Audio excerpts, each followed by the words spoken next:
And we're live. Welcome everybody here to the Lakers Lounge. I'm Anthony Irwin, always joined by Raj Chapalu after these games. Raj, wow.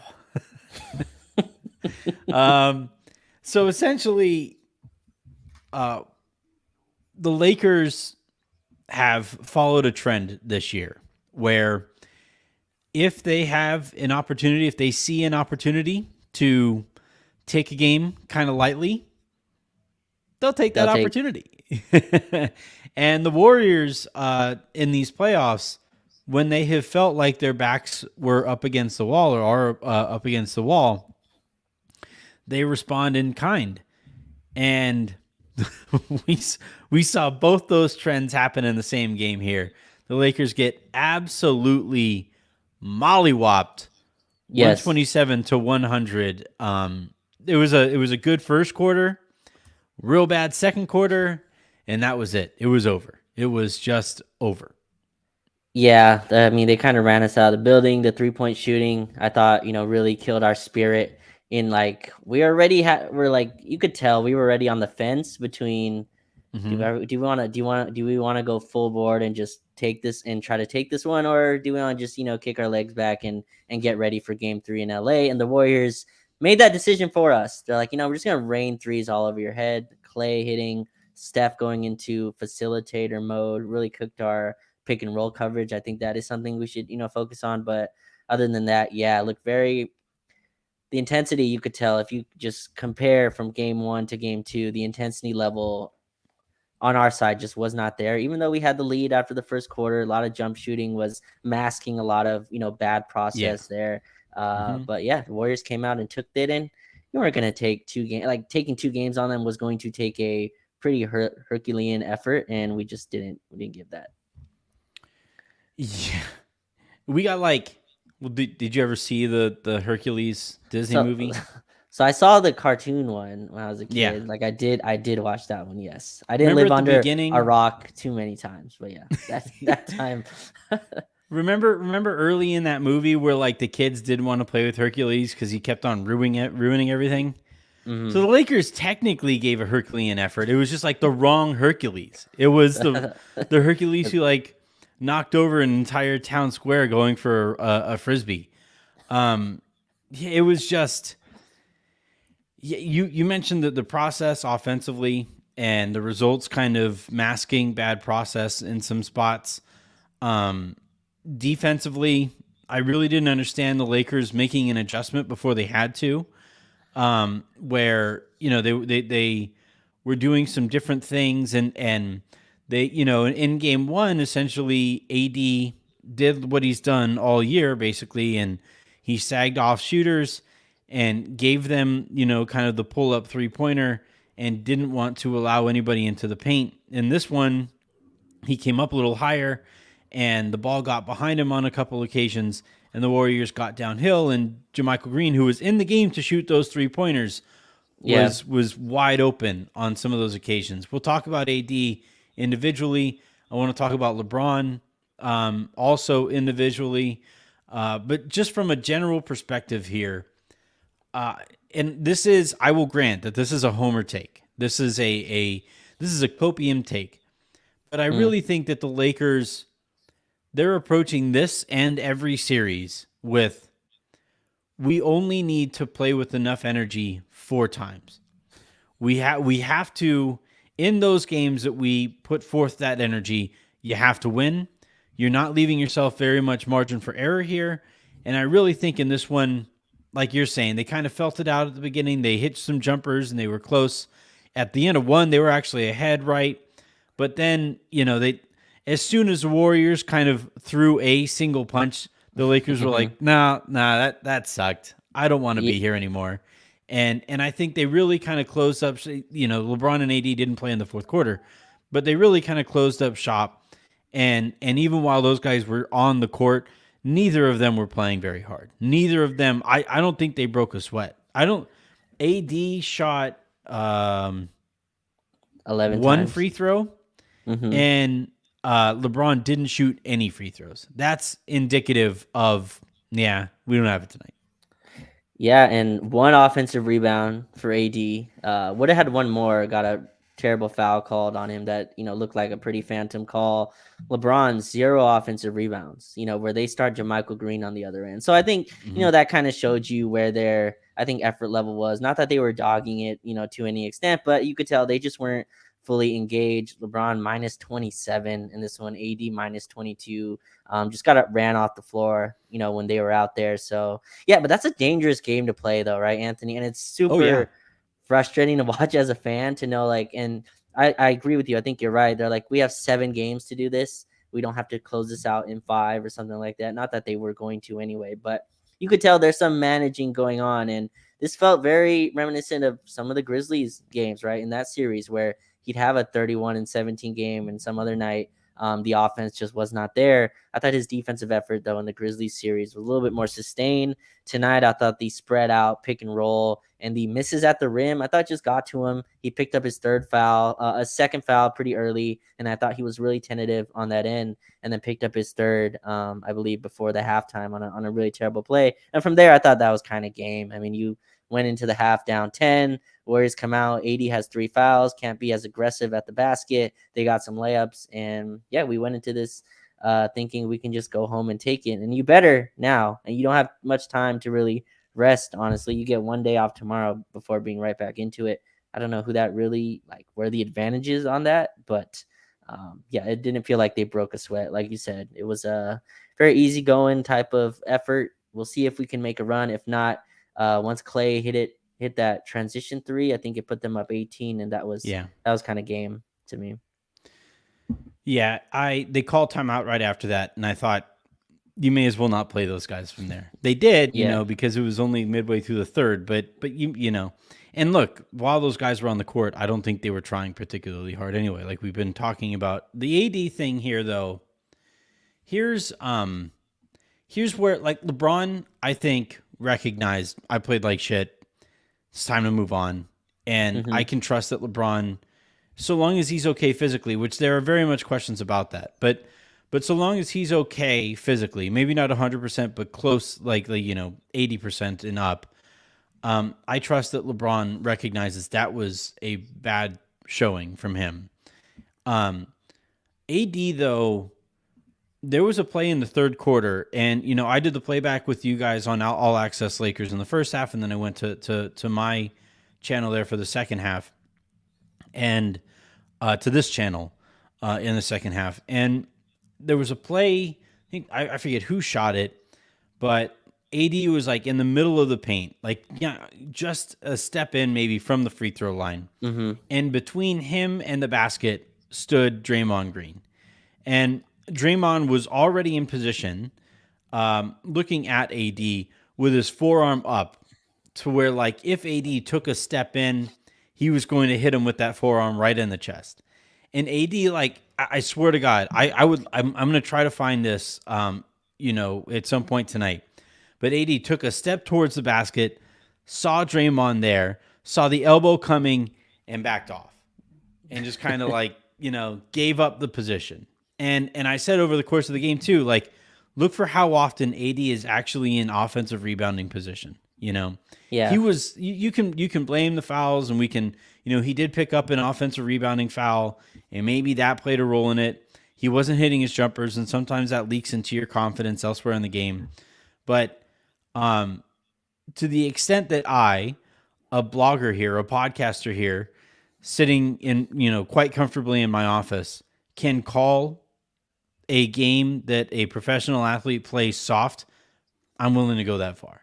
And it's the same thing that we saw in game 2 against Memphis, where he remember we laughed, right? I said he got punked, and you're like, oh, it's not that bad. He just played soft, Yeah. Like in this one, Draymond Green straight up punked him. Like he just everywhere that AD wanted to get to on the court, Draymond wasn't going to let it happen. And sure, yeah, the referees allowed some physicality from Draymond's side of things that they maybe weren't allowing from AD's side of things. But I also don't think AD was putting forth very much No. physicality that you were like, worried that he was going to pick up an extra fourth. He felt the physicality.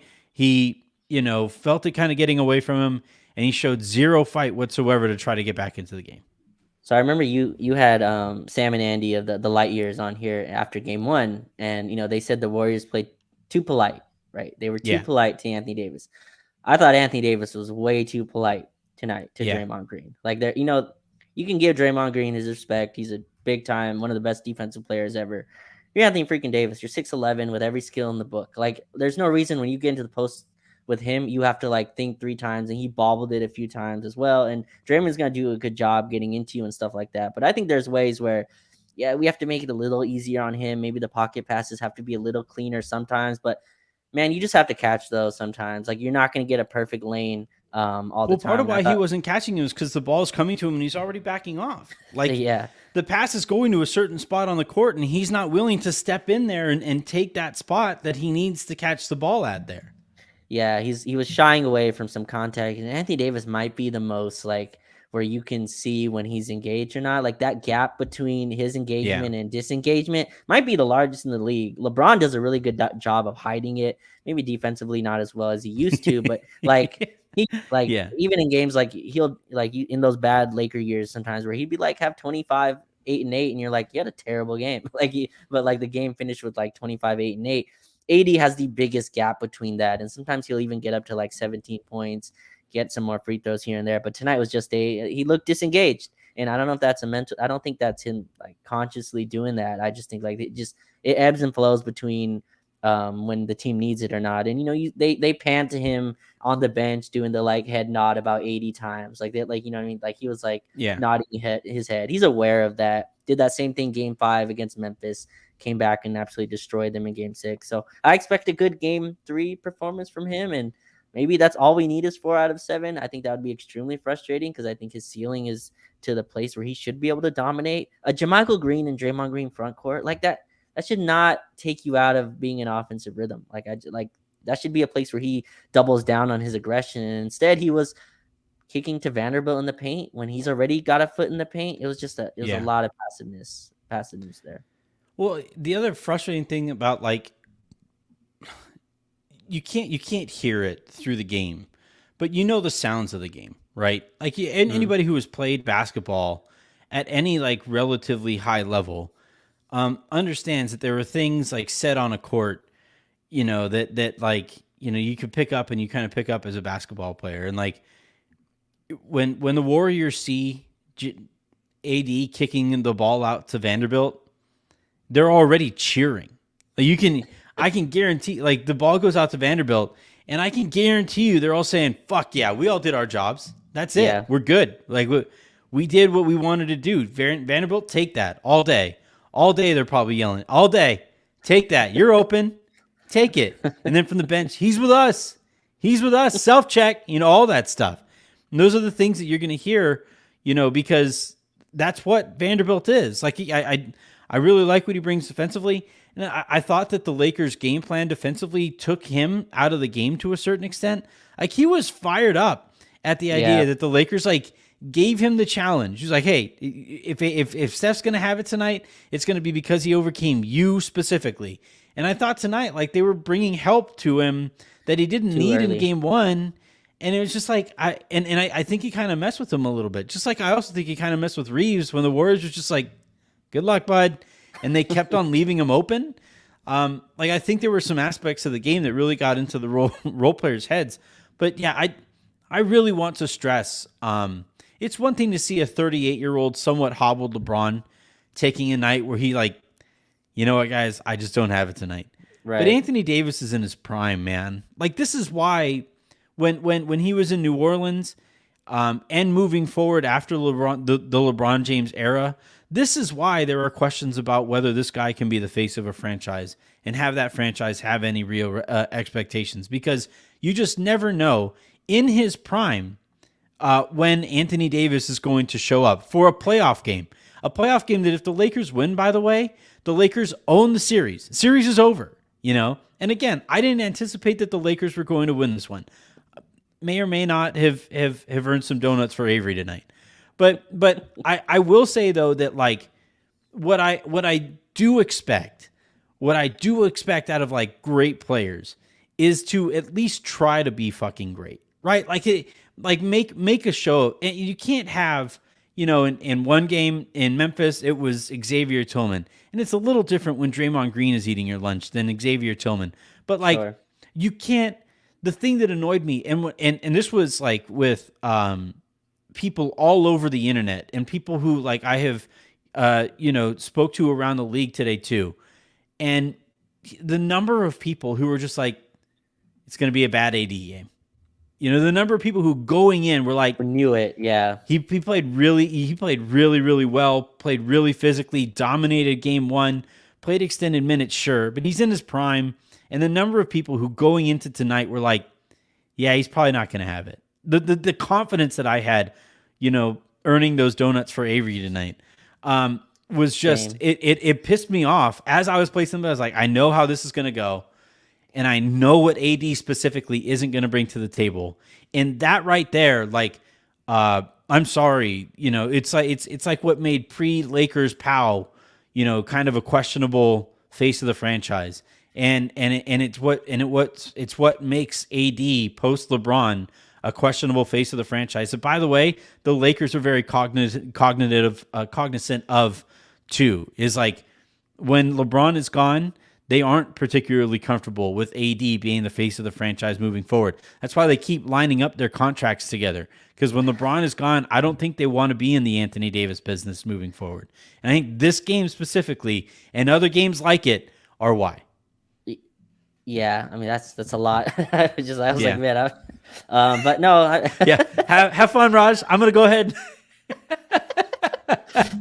no, I mean, look, he's put in the Jokic Embiid tier, right? I mean, I've heard some people even today say like Anthony Davis when he's locked in is ahead of Jokic, and those are the kind of conversations he's in. And to be in those conversations, you have to be consistent. Consistency is what makes these stars. And I think in the first round, so even when his offense wasn't going, I thought he was I thought he was dominant defensively. He was the best defensive player in that series. He was the best player in that series overall.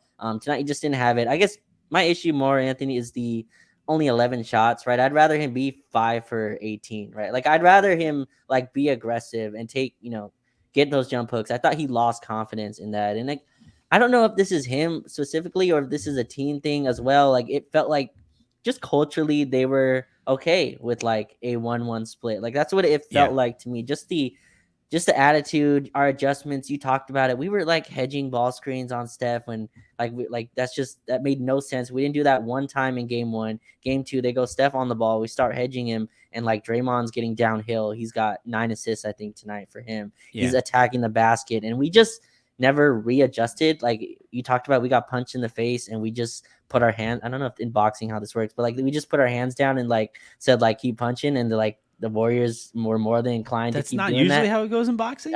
I'm not saying that's what happens, but usually the ref steps in. If a boxer goes to the other guy, you know what? Go ahead.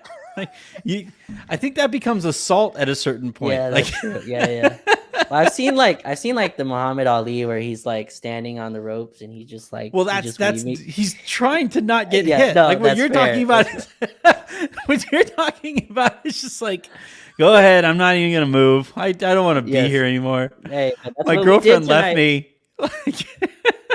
I can't buy donuts for my daughter. Just hit me. Yeah, I want the pain. Give me the pain. I need to learn from it. No, but that's kind of what we did tonight to me. We just let the lead balloon. You know what I mean? It went to 18, went to 28, and then we went to 30, and then we put our second unit or third unit with Tristan Thompson. But that's where like the 5 for 11 to me, I thought he lost confidence in those little floating shots and was just way too polite. You got to dominate that matchup. This matchup is tailor made for you. Like if they're single covering you with AD, that's got to be disrespectful. You know what I mean? Like that's where it's got to get to me for AD. And once he gets to that, I think we'll be fine. Again, I expect a bounce back. People are like, he'll just play good every odd game. I'm like, that's such a dangerous, like that's such a weird thing to like accept. By the way, that means the Lakers lose game 4. Like if he's all right, let's say that's his approach and he plays well every other game. You're saying that you feel confident in winning a game 7 against the reigning championship Warriors at home, where we just saw what it looks like when role players for the Warriors go out there and hit shots consistently. Like you don't beat that team I don't care what the Lakers do tonight. The way that the Warriors play tonight, they shot 50% from 3-point range, Raj. It was Yeah, how over. much? You know? If Steph's gonna, I mean not Steph, Clay's gonna go 8 for 11. Like I'm not sure. Like I know we can blame Reeves. He can chase a little better. Like his technique chasing around screens can be a little bit better. But Clay went 8 for 11 from three. Like and a lot of those are like fading left in transition. Like I'm not sure what you can do with that really. So like you hopefully that's just the one Clay game. Maybe he gets one more in LA that you can still steal. You hold Steph to 5 3-point attempts. I mean, you keep his volume down. Did have 12 assists, but yeah, like there's not much you can do with that. It's the offense to me that once that cratered, our defense started to fall apart, which is sad because I thought Vanderbilt was playing hard. Like he was the one guy. He's like, Yeah. guys, we can still win this. Like I'm still locked in. He's picking up Steph full court. Like he's full court picking up Steph, moving his feet, got a few touch fouls here and there. But his team just was not with it. Like they were just not. You think they were telling him like, "Hey, man, calm down."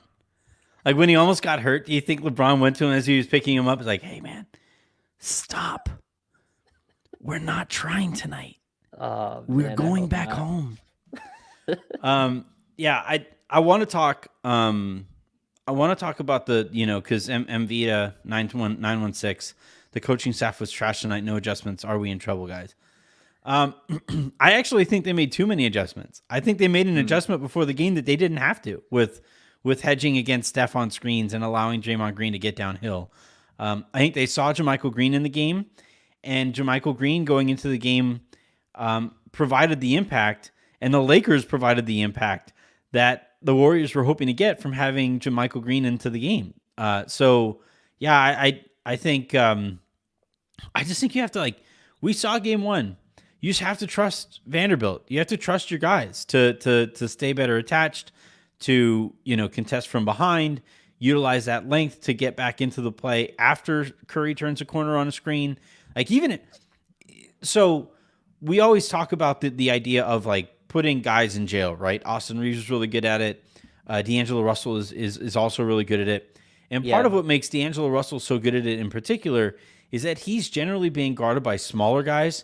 So when he puts somebody in jail and he has his hand out here and he goes up for a jumper here and he has a smaller guy behind him, that smaller guy behind him can't contest. He's not going to feel him without fouling, right? He's not going to feel that contest from behind.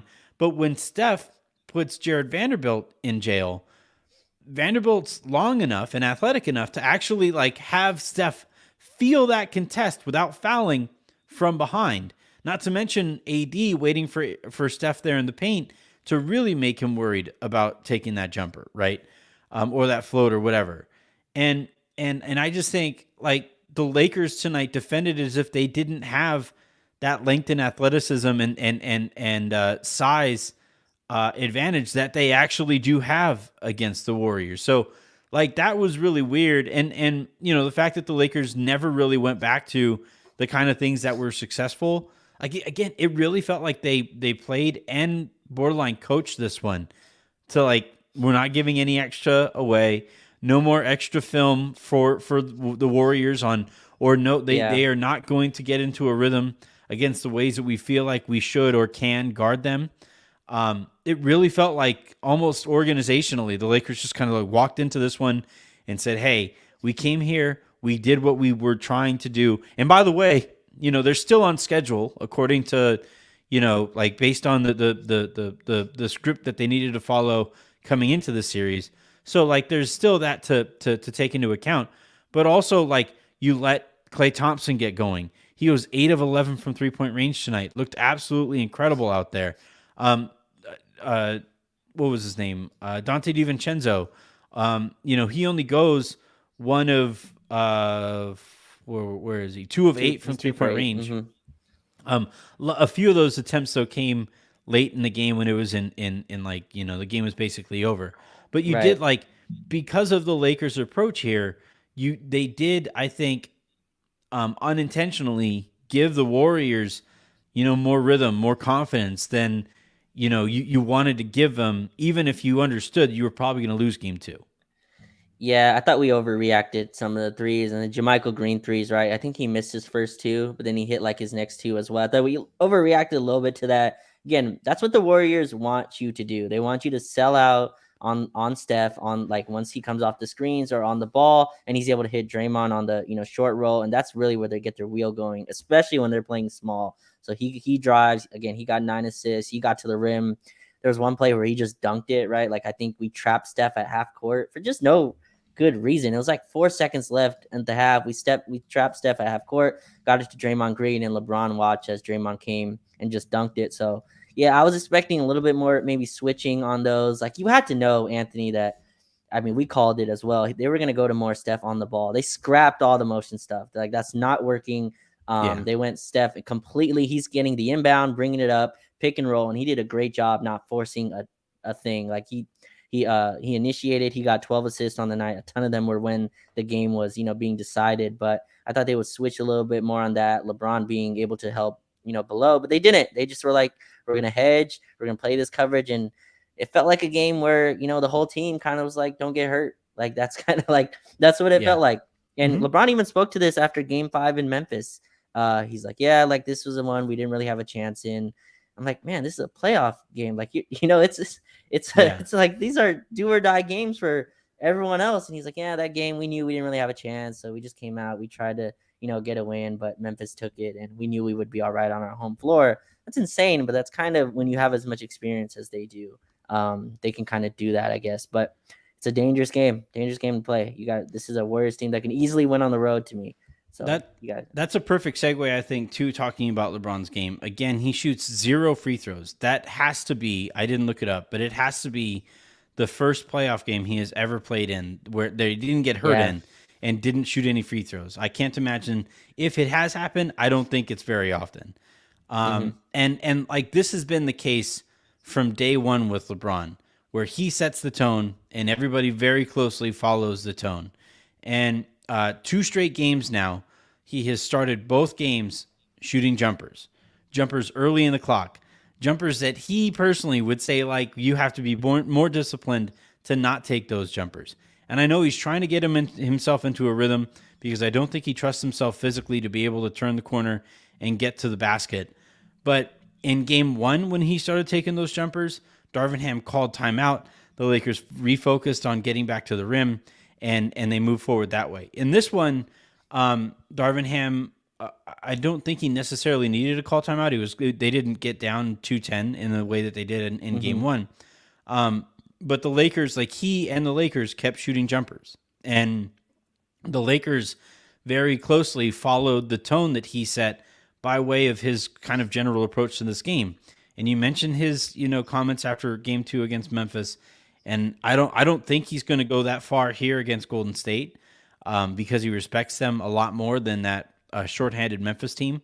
But I also think though that like without saying it out loud, he did kind of, fairly loudly and definitively kind of say in this one, yeah, you know, we got game 1. We just got to get back and get game 2.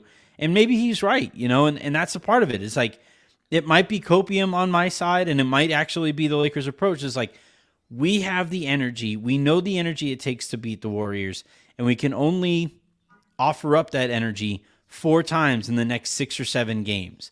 Yeah. And I don't think they wanted to squander that kind of an effort on a game that they didn't feel like they were going to win anyway. So, like, to a certain extent, yeah, you're right. Like, playing off of that experience kind of makes some sense given the amount of miles on especially LeBron. But, like you're saying, against a team like the Warriors, who is as volatile and play the variance game in a way that they have actually broken the math of the sport,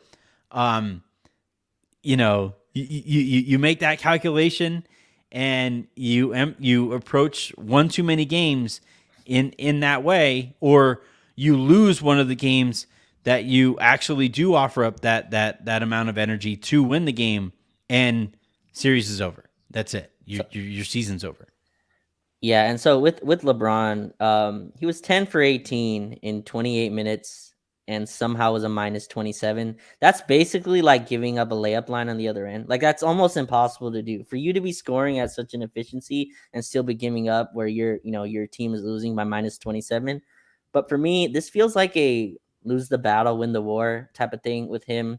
You could tell he was extremely frustrated, like with his jumper. Even when we were winning against Memphis, you could just tell that was bothering him. I thought tonight something clicked. I'm not sure what it was. I don't know if he, adjusted anything with his jump shot, but it just looked a lot better. He hit, that one bank in three as well, which, that was a big shot. I think it tied the game or something like that. But I thought his jumper was going. Hopefully that's something going forward that we can take from this loss. You don't take much from 30-point uh, destroyers, like when people blow you out by 30. But like I think his jump shot is at least something we could take. A lot of those still were some bad process, but we got baited tonight. Like the Warriors sold out at the rim. You talked about daring Austin Reeves. It's tough when you have a bunch of small guys just standing there in the paint. It's very easy to just be like, I can shoot over them. They can't Mm-hmm. contest my shot. I can shoot right over them, and that's a dangerous game to play with the Warriors team where you can, if you get in a jump shooting game with them, you're done. Like you can't match their jump shooting. It's never going to happen. That again, that takes away from getting to the free throw line, getting their guys in foul trouble. It's just a domino effect that doesn't happen when you get into a jump shooting game with them. And I thought LeBron did. Some of those went in, but hopefully, again, this is lose the battle, win the war type of stuff where they can't guard him like Dylan Brooks, Ben Simmons, yada yada for the rest of the series. Like he's LeBron James. He should not be defended this way. Like you give LeBron James open shots, he should be able to, capitalize, and he did tonight. And I thought he was the best player for us on the floor. He looked the most comfortable, even going at 70%. At least he showed that he can be effective offensively in the series, and they'll need it. Well, I think he was the best player on the court for the Lakers because somebody had to be. Yeah, that's fair. But I also, so you mentioned giving up, the Warriors kind of giving him jumpers and stuff, and it's kind of weird to see that with LeBron. The Warriors in this one, like I said earlier, did not play. Like Gary Payton II didn't play when the game mattered. Kevon Looney played significantly fewer minutes. The only player that the Warriors put out there who isn't a threat offensively was Draymond Green, and he's actually a threat when he gets in the short roll and he gets to make decisions and stuff like that. Everybody else that the Warriors played can shoot, every single one of them, and what that does is like the Lakers defense right now and all season has been, predicated on giving up jumpers to guys that they are willing to give jumpers to. It allows LeBron to rest more too. And it allows AD to kind of just patrol the paint and take the paint away from the other offense. If I would imagine, because of the amount of success that the Warriors had, not just tonight, but also when they went on a 14-0 run in game one, at the end of game one, I would imagine this is going to be their approach. Like, I don't think we're going to see Gary Payton II play very much in this series. And on a night where if Dante DiVincenzo doesn't have it going, maybe they don't see him. What do the Lakers do to counter that approach that the Warriors are taking? Because that becomes an ideological issue that the Lakers have. Yeah, that was a smart adjustment by Steve Kerr. No GP2 as well, right? So played, a lot fewer guys who aren't threats from the outside. Even bench Jordan Poole in a little bit in that stretch, who was taking some bad shots. I think like to counteract that is to punish them on the other end, right? Like I don't think you match up with the Warriors. You make this a slow down pace. You punish them by putting them in the basket. Like a JaMychal Green front court should not be sustainable to me. And this level of this style of basketball just is not sustainable against the type of size we have, in my opinion. I think also if they go to that, that's a lineup where we could switch more. Like I think we have very switchable players, Vando, LeBron, AD. Those are all guys who can kind of switch a lot more possessions instead of giving up advantageous situations where you're hedging on Steph and you give up the 4-on-3 to Draymond. Like that's to me where it goes. And it all starts to me with AD. If he can slow the game down, that's where we slow the game down. Give it to him inside. Let him let them rack up fouls and try to slow the game down where they have to kind of adjust back to us and like, oh shoot, no, we need to put Looney back in to protect the rim. Like that's to me the adjustment there. It's not matching up with their small ball because you can't. No one in maybe history can match up with the Warriors like small ball, Steph, Clay, and Draymond and put out two other shooters, whoever they are. Like that's not something you're going to match up with. But you can kick their ass on the other end to me with offensive rebounding, being pressurous at the rim, LeBron not settling, getting to the basket on whoever's on him, like Andrew Wiggins or whoever with Draymond back there. That's how you punish it. I don't think there's a lineup here where you're not going to go Rui at the 5, right? Like, so like, I think like that's not the way to counter that. I like the fire there. Go kick their ass. I like it, Raj. Go get them. It's more fire than the Lakers showed all night. Phil Handy got technical tonight. And I was like, at least someone showed some emotion. You know what I mean? Like, at least somebody showed they cared about. It's just wild. Like, he got a tee on the other end of the court. Like, the refs are all looking the other direction. All of them are looking the other direction. Like, what could he have said? How was it not picked up on a mic? It was like a relatively quiet. It was coming out of a review. Like, that's true. Yeah. Like, how was it not picked up? What Phil Handy said? Like, he's just screaming to the other end of the court, and he gets a tee while the game is stopped. That was wild. Yeah. Go, Phil. Way to go, Phil. Do you think he was yelling at AD and the ref thought it was like directed at him? Like, do you think like Phil Handy's like, stop being a? The ref's like, what? Huh? How dare you say that about my mom? Oh my God.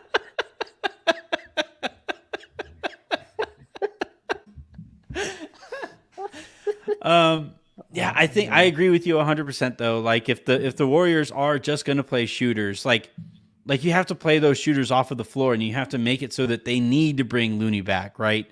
Like, already in game 1, essentially the Lakers played Looney off of the floor. They made it. They made it so that like when the Warriors made their run, Looney wasn't in the game, and then the Warriors barely used him in this one. And I think what the Lakers kind of have to do here is they have to be so physical. They have to be like have such an advantage on the offensive glass that like the Warriors basically say, hey, we need our best rebounder here to even have a chance at getting a stop. Because the other part of it too, the Lakers got real jump shot happy. Obviously, like if you don't shoot any free throws, you're getting really jump shot happy.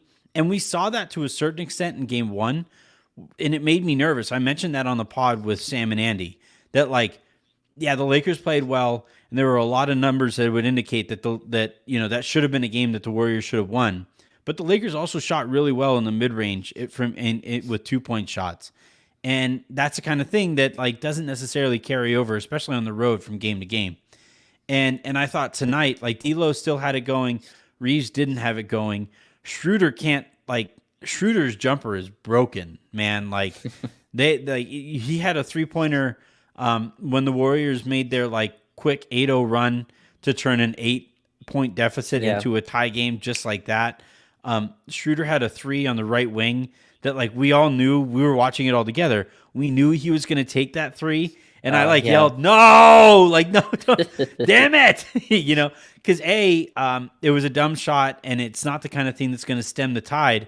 And B, because Schroeder specifically right now cannot throw a pea in the ocean. Still shooting fine from the free throw line.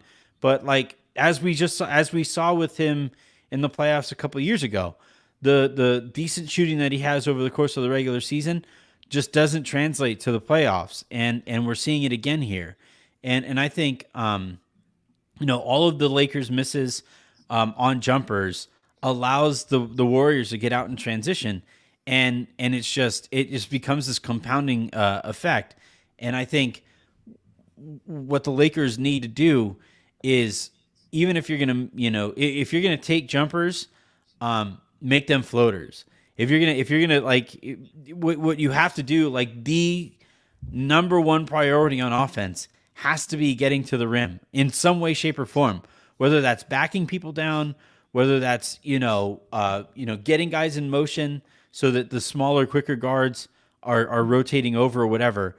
But the Lakers, like, they cannot fall in love with jumpers because it feels like it's a makeable shot. Like, what's a more makeable shot? Slam dunks. It's a more makeable shot? Free throws.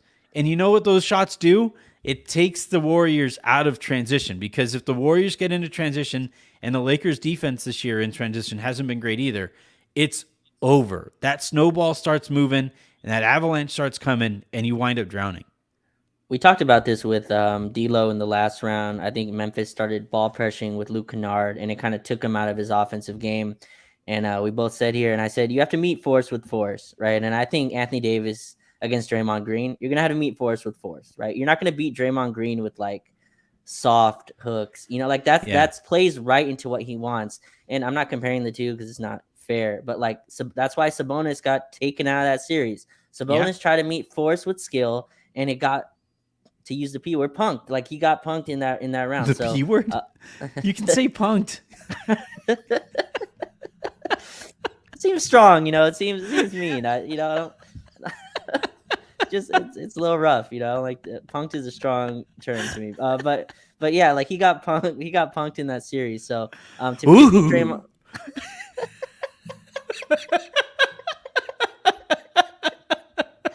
Oh man, sorry, AD.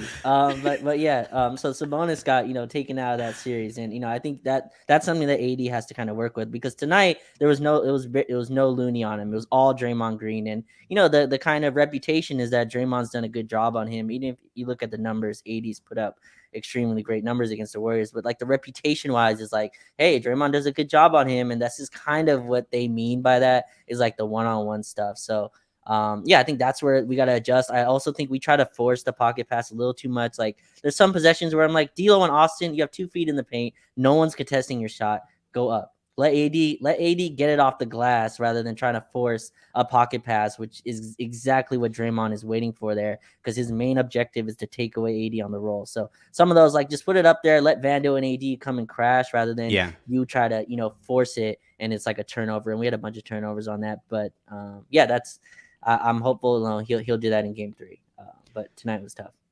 Yeah, it's really going to take, and this is what LeBron and AD said after game 1, right? Where they said, like, you have to be disciplined Mm-hmm. throughout for 48 minutes. And it sucks that they would have those quotes and then come out and play the way that they did, which again indicates to me that I think they kind of saw that as like, our work here is done. Let's stay healthy. Let's not break a sweat in this one, and let's get back to LA. And then again, offer up the kind of effort and energy it takes to win against the Warriors, and that kind of discipline and stuff. And we'll see how they come out on Saturday. But yeah, George is saying that True just tweeted out the "I'll be" quote, the "I'll be better" quote from AD. You know that's going to happen, and I think he knows that he was terrible tonight, by any standard. Like, he was bad by Domantas Sabonis standards. Like, that was. He was so bad that I think, a couple nerds just gave him MVP votes for the NBA regular season. So like, I just think, for AD in particular, it's funny. I did you guys watch the whole fourth quarter, like, or all of the game Yes. on Yes. All Access? You guys are better Yes. than me. I did not. I ended my show. I was like, this is extra income. I'm not Oh, going to be here for this. I thought you were about to bring up a play. I was like, oh, what'd you see? Like, what play in the fourth quarter was Well, no, interesting? well, so so I went out there and I watched the rest of the game with Jen, and she was like, "Why Okay. was this such a blowout?" And I said, "It's like AD, like, it's just AD is the tone setter. AD, like, well, I take that back. LeBron is the tone setter, but AD is like LeBron is the hammer, and AD is the nail. Like, AD is the thing that, like, finally finishes the job, and is what holds the whole thing together. And when he just doesn't meet the kind of energy that Draymond brought, you see the way that the Warriors, respond to Draymond's energy. Like, Steph is the boogeyman, and like Aaron says, and all that stuff. But when Draymond is punking somebody, that is Yeah. something that everybody on that team and everybody in that arena really picks up on. And tonight, sorry, Raj, I'm going to use the bad word here, but tonight, not Raj, Draymond, Raj punked AD. But like, Draymond absolutely took it to AD, and everything that the Lakers try to do is built off of, running the offense through AD. Everything that they try to do defensively is predicated on AD being a freaking superhuman pterodactyl.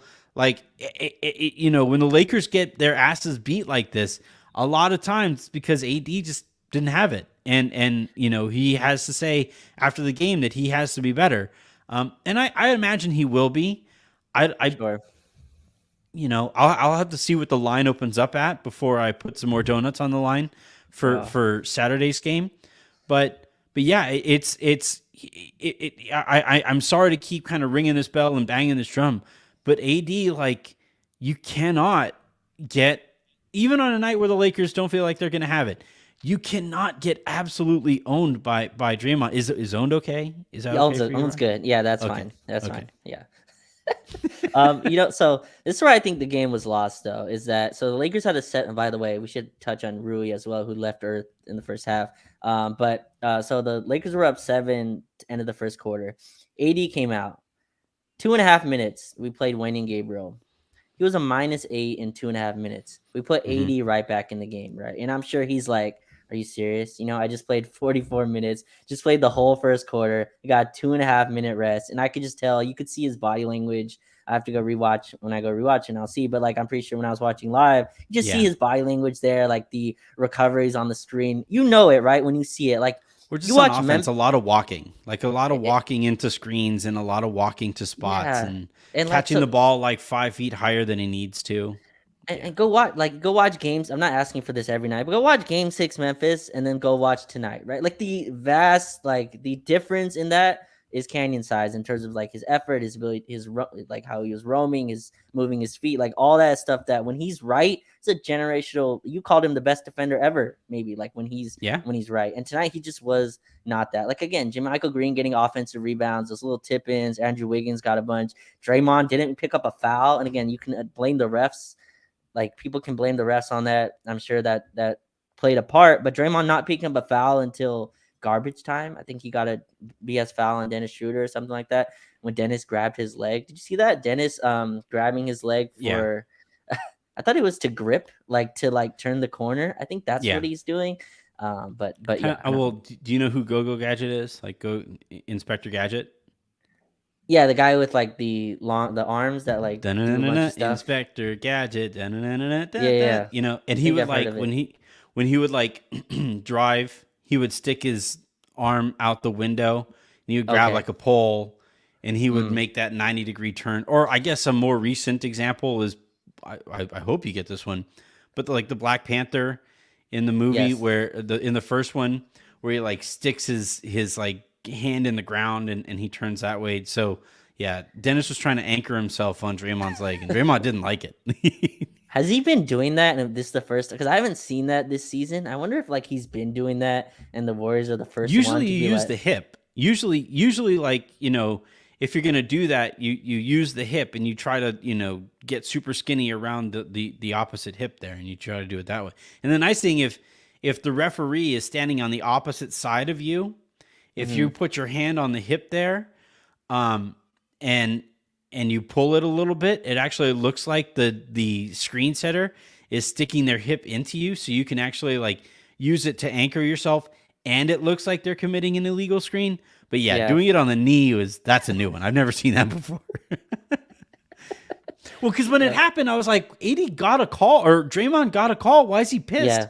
yeah, So clearly, like based off of Draymond's reaction, it doesn't happen very often either. And even like Mark Jackson was, I don't know how loud you guys had your stream going on stage, but Mark Jackson was like, "Look, man, you can grab my hip, you can grab my back, you can do that or whatever, but you mess around with the knee and anything lower than that, and that's getting into dirty territory. So yeah. it's not normal." He was convinced that it was a flagrant. I think they were talking about it like that's for sure a flagrant. And I think it came back as a common foul anyway. So Yeah, like I don't think he got in trouble for it. Yeah, but that was strange to watch Dennis do that. But yeah, we got to be better. And he like I think that a lot of it was effort, but I do think there's tactical adjustments that we have to make for sure. Like the guarding Steph, and we'll see if he can keep this up. I asked you on the playback like right before, like can Steph do this for a whole series where he's just on the ball, there's no real motion for him. He has to create every single shot, and he did tonight. But it took away his shot attempts, right? So it was a give and take. Like he didn't, and that was partly because of our coverage was so focused in on him. And I think it will be a little, we'll try to force him to be more of the shooter in those. But yeah, it's interesting. I'll see if he can kind of keep this up. He's never done this for like a 7 gamer. Like he does this end of games or like end of series, but not usually by game 2 where he's already like just give me the ball and let me yeah. attack. So I think that would be interesting for game 3. Well, it again goes to show how desperate the Warriors were to win this one. And they clearly needed it a lot more than the Lakers did, right? Like if the Sure. Lakers win this one, the series is over and the Warriors approached it as such and the Lakers unfortunately did too. So that I think Yep. is really, we talked for 50 minutes here. And really like at the end of the day, the story is the Lakers just didn't show up. We actually, you and I right now, Raj, I think broke more of a sweat doing this show than LeBron and AD did over the course of that game. Um, Yeah, so I'm just sad we blew Rui Hachimura game. 8 for 14, 4 for 6 from three, 21 points. It was a -17 though. There was one play he was he on can't he Clay. can't like stay attached. Like he just can't do it. Well, like he shouldn't be on Clay Thompson though. Like I remember at one time, like Clay got around and AD was telling him, "You got to move," and I'm like, "Rui can't move like that. Like there's Yeah, nothing you can do there. Like you just yeah, can't chase Clay. Plus, when Clay is just shooting like Inferno, there's nothing you could do anyway." But yeah, I just want to give him the shout out. I thought he tried to keep us within it. Similarly in game two as well in Memphis, if you remember, that was yep. the Rui smiling after shot. Like that's when he realized he was just this good. So hopefully he can continue. But 4 for 6 from three, started off 4 from 4. Um, hopefully a good sign for game three. Yeah, it's going to be interesting if the Lakers like this again goes back to, and this is what I talked to Cranjus about on the show is the idea of like outsizing their shooting, right? And Rui is kind of the face of that where if Rui can play and he forces the Warriors to go big to match up with him, then that really changes everything. The Warriors can't win that game, I don't think. But if like you don't have anybody to put Rui on, then it doesn't matter if he goes down and makes a couple threes down there. He's giving up a lot defensively. So we'll see. Yep. Again, though, the final here is 127 to 100. The Golden State Warriors tie up the series 1-1 as they both head back to LA and the friendly confines of moneylaunderingarena.com. I'm Anthony Irwin. That was Raj Chapalu. And we will be live, I believe, after Saturday night. I think. We'll see. Probably. If AD plays like that again, I don't think I can do it. I don't know. We'll see. Saturday night. Talk to you guys then. Oh man.